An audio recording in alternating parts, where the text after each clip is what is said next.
KTPP উৎসব ৩৮তম বর্ষের শুভ সূচনা হলো।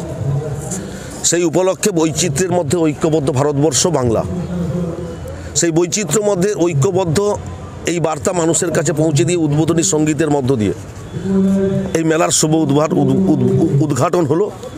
জাতি ধর্ম বর্ণ নির্বিশেষে সমস্ত সম্প্রদায়ের মানুষ অটুট ভ্রাতৃত্ব বন্ধনের লক্ষ্যে এই মিলন মেলাতে মিলিত হবেন।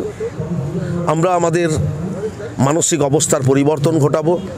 আমরা যারা একঘেয়েমি জীবনের মধ্যে নিজেদেরকে প্রবেশ করিয়ে দিয়ে আমরা অপেক্ষায় থাকি কবে আসবে সেই মিলন উৎসব। আমরা আত্মীয় স্বজন বন্ধু বান্ধবদের সাথে মিলিত হব উৎসব মুখরিত দিনে।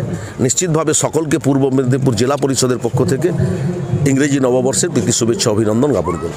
কোলাঘাটের কয়েকজন যুবক তারা অভিযোগ করছে যে তৃণমূলের বিধায়ক, তৃণমূলের পঞ্চায়েত সমিতির সদস্যদেরকে ডাকা হলেও বিজেপির বিরোধী দলনেতা এবং জেলার 2 সাংসদকে আমন্ত্রণ করা হয়নি মেলা কমিটির তরফ থেকে। আয়োজক সংস্থার কর্মকর্তা বন্ধুরা এর উত্তর ভালো করে দিতে পারবেন।